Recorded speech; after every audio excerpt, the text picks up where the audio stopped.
Pellet வந்து பார்த்தீங்கன்னா நம்ம ஓனாக மேனுஃபேக்சரிங் பண்ணுறது தான். இதில் வந்து பார்த்தீங்கன்னா ஒரு 14 ஐட்டம் மிக்சிங் ஆகிருக்குங்க இந்த பெல்லட்டில். அதாவது நம்ம கலப்பு தீவனமும் பண்ணுறோம், அந்த இது வந்து அதே கலப்பு தீவனம் வந்து நம்ம பெல்லட்டாக மாற்றி கொடுக்குறோங்க.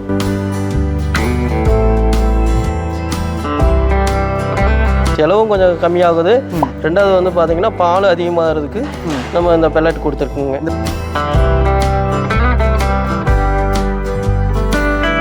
இது மாடுகளுக்கு கொடுக்கலாங்க. இது மாடுகளுக்கு கொடுக்கறதுனால நம்ம தவிட இதெல்லாம் செலவு குறைக்கிறதுக்கோசரம் கோதுமை நைஸ் வந்து நம்ம கொடுக்குறோங்க.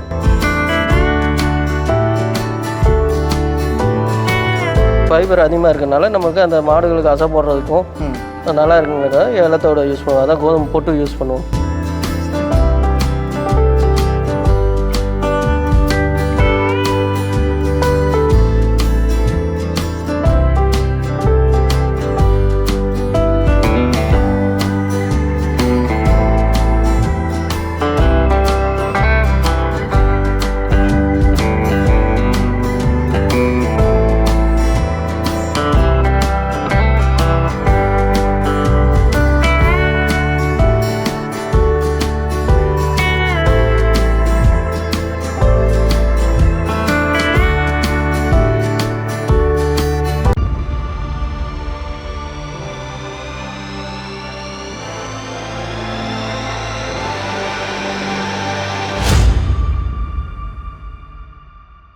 சார் வணக்கம்.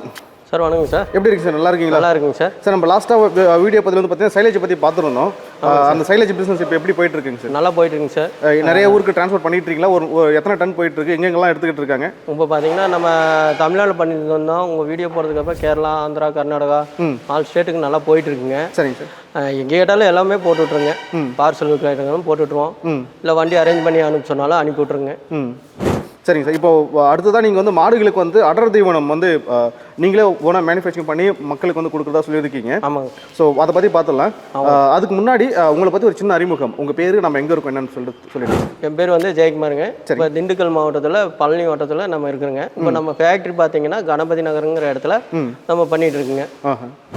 சரிங்க சார். இப்போ நம்ம முதல்ல பெல்லட் வச்சுருக்கீங்க, இதை பற்றி சொல்கிறீங்க. இது என்ன வகையான பெல்லட்டு? விஎஸ் கேட்டில் ஃபீட் போட்டு மென்ஷன் பண்ணியிருக்கீங்க.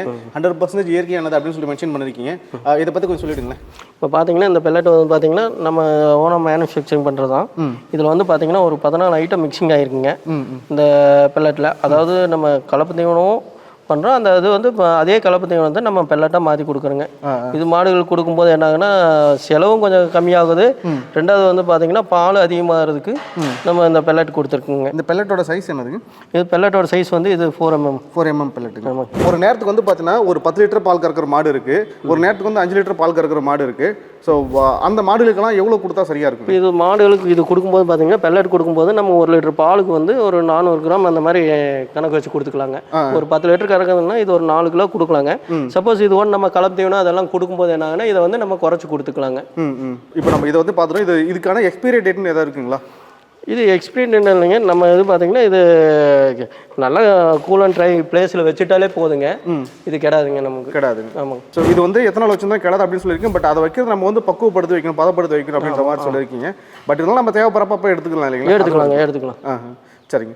இது இப்போ நமக்கு டன் கேட்டாலும் கிடைக்கும். நீங்கள் எத்தனை டன்னும் கேட்டாலும் நாங்கள் அதை டெலிவரி பண்ணிடுவோம். அடுத்ததான் நம்மகிட்ட பக்கத்தில் இன்னொன்று இருக்குது. இதை பற்றி என்னன்னு சொல்லிடுங்க சார். இது வந்து கோதுமை நைஸுங்க. இது கோதுமை நைஸ் இல்லைங்களா? ஆமாம். விஎஸ் கேட்டில் ஃபீட் இதில் கோதுமை நைஸ்னு சொல்லிட்டு மென்ஷன் பண்ணி, கோதுமை தவிடு நைஸ்னு சொல்லிட்டு ஆமாங்க. சரிங்க. இது பார்த்தாலே உங்களுக்கே தெரியும். நல்லா பால் மாதிரி ஒரு நல்ல வெள்ளையாக இருக்கும். கோதுமை நைஸு குவாலிட்டியானதுங்க, ப்ரீமியம் குவாலிட்டி. இது பார்த்தீங்கன்னா இதுவும் நம்ம இப்போ வந்து விஎஸ் கேட்டில் ஃபீட் மூலிமா இது நம்ம லான்ச் பண்ணியிருக்கோங்க புதுசாக. இது மாடுகளுக்கு கொடுக்கலாங்க. இது மாடுகளுக்கு கொடுக்கறதுனால நம்ம தவிட இதெல்லாம் செலவு குறைக்கிறதுக்கோசரம் கோதுமை நைஸ் வந்து நம்ம கொடுக்குறோங்க. நம்ம வெளி மார்க்கெட்லாம் பார்த்தீங்கன்னா தவிடு வாங்கி போட்டு நிறைய இடத்துக்கு ரேட் அதிகமாக இருக்குது, கட்டுப்படி ஆகலை, மாடு வச்சு ரொம்ப சிரமமாக இருக்குங்கிறவங்களுக்கு கோதுமை நைஸ் தவிடு கொடுத்துட்டோம்னா நல்லா பால் கறக்குங்க, நமக்கு லாபகரமாகவும் இருக்குங்க. சரிங்க சார். சரிங்க சார். இப்போ நம்ம அடர் தீவனத்தை கூட இதை கலந்து கொடுக்கலாம் இல்லைங்களா? அடர் தீவனம் கொடுத்துட்டு நம்ம இதை வந்து நம்ம தனியாக நம்ம தண்ணியில் கலந்து கொடுத்துக்கலாங்க. ஒன்றும் பிரச்சனை இல்லைங்களா? ஆமாம். ஸோ இது நம்ம இவ்வளோ அளவு தான் கொடுக்குன்னு சொல்லிட்டு ஏதாவது இருக்குங்களா மாடுகளுக்கு? இல்லை நம்ம அது எப்பவுமே அவங்க அளவு இருக்குங்க. அந்த மாடுகளுக்கு தண்ணி கட்டுறதுக்கு ஒரு டப்பா போட்டு அந்த அளவுக்கு தண்ணி வச்சுருவாங்க. இது அளவெல்லாம் ஒன்றும் இல்லைங்க. சரிங்க. சரிங்க சார். இப்போ அடுத்ததாக இது என்ன விஎஸ் கேட்டில் ஃபீட்னு சொல்லி மென்ஷன் பண்ணிருக்கீங்க. கோதுமை தவிடு பொட்டு அப்படின்ற மாதிரி மென்ஷன் பண்ணிருக்கீங்க. ஆமாங்க. இது வந்து பார்த்தீங்கன்னா கோதுமை தவிடோட பொட்டுங்க இது இலை தவிடுன்னு சொல்லுவாங்க, ஆனால் பொட்டுங்க, கோதுமை தவிடோட பொட்டுங்க சரிங்க. இது கொடுக்கும்போது என்ன ஆகுன்னா மாடுகளுக்கு வந்து நல்லா அந்த அசை போடுறதுக்கு நல்லா அந்த விரும்பி சாப்பிட்றதுக்கு அது வந்து பொட்டு நல்லா இருக்குங்க. சரி. அதனால் நம்ம இது மாடுகளுக்கு கொடுக்கும்போது அதே தான். இது கொடுக்கும்போது என்ன ஆகுன்னா நமக்கு தவிடு ஐட்டத்தெல்லாம் குறைச்சிட்டு இந்த பொட்டு ஐட்டமெல்லாம் கொடுத்தாங்கன்னா நம்மளுக்கு வந்து இதில் கொஞ்சம் ஃபைபர் அதிகமாக இருக்குங்க, நார் சத்து அதிகமாக இருக்கிறதுனால மாடு நல்லா இருக்குங்க. ரெண்டாவது இந்த மாடு கொடுக்கும்போது பால் அதிகமாகுங்க. இதை கொடுத்துருவாங்க. சரிங்க சார். அது கோதுமை நைஸு, இதோட நைஸ் தான் அது இல்லைங்களா? ஆமாங்க. அது கோதுமை நைஸுங்கிறது நல்லா நைஸாக இருக்குங்க. இது கொஞ்சம் இலத்தோட இருக்கும். இலத்தோடு. ஆமாங்க. ஸோ இலத்தோடு ஒரு சில பக்கத்தில் அதிகமாக போடுவாங்க இல்லைங்களா? ஆமாங்க. எங்கள் பக்கம் வந்து கோதுமை தவிடு தான் போடுவாங்க. அதாவது இந்த மாதிரி கேட்டகரி தான் நாங்கள் பயன்படுத்துவோம். இது இந்த பக்கம் வேறு மற்ற இடத்துல அதிகமாக ஃபைபர் அதிகமாக இருக்கிறதுனால நமக்கு அந்த மாடுகளுக்கு அசை போடுறதுக்கும் நல்லா இருக்குங்கிறக்காக இலத்தோட யூஸ் பண்ணுவோம். அதான் கோதுமை போட்டு யூஸ் பண்ணுவோம். சரி சார். இப்போதைக்கு வந்து நம்ம 3 வகையான தீவனங்கள் வந்து பார்த்துருக்கோம். ஒன்று வந்து பார்த்தீங்கன்னா புரோட்டீன் பெல்லட், அதாவது குச்சி தீவனம்னு சொல்லுவாங்க. 4mm பெல்லட் வந்து கொடுத்துட்டு இருக்கீங்க. இன்னொன்று வந்து பார்த்தீங்கன்னா கோதுமை தவிடு நைஸ், இன்னொன்று வந்து கோதுமை இலத்தவிடு அப்படின்னு சொல்லி 3 வகையான தீவனங்கள் வந்து நம்ம இந்த பதிவில் வந்து பார்த்துருக்கோம். இந்த 3மே வந்து பார்த்தீங்கன்னா நம்ம நிறைய இடத்துக்கு வந்து நம்ம எங்கே வேணாலும் ட்ரான்ஸ்போர்ட் பண்ணிக்கலாம் இல்லைங்களா? நல்லா தமிழ்நாடு ஃபுல்லாக நல்லா பண்ணிட்டு தாங்க சார் இருக்கோம். நல்லா பண்ணிட்டு இருக்கோம். எங்கே வேணாலும் கேட்டாலும் பண்ணி கொடுத்துருவாங்க. சாம்பிளுக்கு நீங்கள் ஒரு பேக் கேட்டாலும் பண்ணி கொடுத்துடலாங்க. சாம்பிள் கேட்டால் கூட இப்போ கொடுத்துருவோம். சாம்பிள் கேட்டாலும் ஒரு பேக் கேட்டாங்கன்னா நம்ம போட்டுக்கலாங்க. டிரான்ஸ்போர்ட் மட்டும் தனியாக வந்துடும். நம்ம இடத்துல இருந்து போட்டு விட்ருவோங்க. சரிங்க. சரிங்க. இப்போ விலையை மட்டும் நீங்கள் வந்து கால் பண்ணுறவங்களுக்கு மக்களுக்கு ரேட்டு மட்டும் அவங்களுக்கு ஃபோன் பண்ணி பேசும்போது, ஏன்னா அவங்க எடுக்கிற குவான்டிட்டிக்கு தகுந்த மாதிரி கொஞ்சம் நம்ம ரேட்டை அனுசரித்து கொடுக்கலாம் அப்படின்ற மாதிரி பார்க்குறேன். சரி.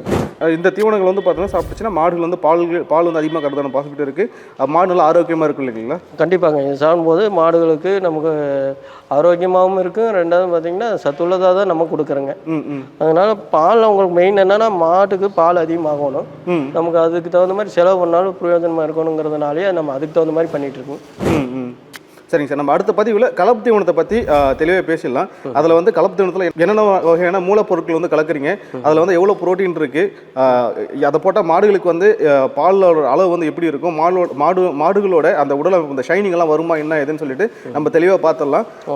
இப்போதைக்கு இந்த பதிவில் நம்ம 3 வகையான தீவனங்கள் வந்து பார்த்துருக்கோம் இல்லைங்களா? தேவைப்படுறவங்க டிஸ்பிளேல இந்த நம்பர் கான்டாக்ட் பண்ணுறது, அந்த நம்பர் கால் பண்ணிக்கலாம். சரிங்க சார். உங்களுடைய தொடர்பு என்ன சொல்லிடுங்க சார்? இப்போ என்னை கான்டாக்ட் பண்ணுறதுக்கு நம்பர் பண்ணிங்கன்னா 9791 சரிங்க 569888ங்க. சரிங்க. இதில் வாட்ஸ்அப் இருக்குங்களா? இதை வாட்ஸ்அப் நம்பர். சரிங்க. இப்போ இந்த 3 பொருட்கள் இல்லாமல் வேறு என்னென்ன நம்மகிட்ட வந்து கிடைக்குங்க? இப்போ நம்மகிட்ட வேணும். அடுத்து வந்து கலப்பு தீவனம் இருக்குங்க. சரிங்க. கலப்பு தீவனம் பண்ணிட்டு இருக்கோம். ரெண்டாவது சைலேஜ் இருக்குங்க. நம்ம வீடியோவில் முதல்லயே போட்டிருக்கோம் சைலேஜ். இப்போ நல்லா போயிட்டு இருக்குங்க சைலேஜுமே. இப்போ நம்ம சைலேஜ் எல்லாம் பண்ணி நல்லா கஸ்டமர் நல்லா நமக்கு சப்போர்ட் பண்ணங்காட்டிக்கு நம்ம எல்லா கஸ்டமரும் கேட்க ஆரம்பிச்சாங்க. சார் நீங்கள் ஏன் பண்ண மாட்டீங்க, நல்லா குவாலிட்டியாக பண்ணிட்டு இருக்கீங்க சைலேஜை, இதை ஏன் பண்ணலாமில்ல அப்படின்னு சொல்லி கேட்டாங்க. சரி, அவங்களோட இதுக்காகவும் சரி நம்மளும் கால்நடைகளுக்கு என்ன தேவைங்கிறதுக்காகவும் நம்ம அடுத்தடுத்து பண்ணலாங்கிறதுனால இப்போ இந்த 4 ஐட்டமும் நம்ம பண்ணுறோங்க. அதாவது பெல்லட்டு, கோதுமை நைஸு, கோதுமை பொட்டு, இது எல்லாமே பண்ணிட்டு இருக்கோம். கலப்பு தீவனம் பண்ணிட்டு இருக்குங்க. நம்ம பண்ணுற பொருள் எல்லாமே குவாலிட்டியாகவும் பிரீமியம் குவாலிட்டியாகவும் பண்ணிட்டு இருக்குங்க. சரிங்க. ஏன்னா கிடைக்கிறதெல்லாம் எடுத்து போட்டு பண்ணுறது இல்லைங்க. நம்மளுக்குன்னு ஒரு பிராண்ட் வேணுங்கிறதுக்காக நம்ம குவாலிட்டியாக பண்ணுறோங்க. சரி, நன்றிங்க. ஓகே, நன்றி.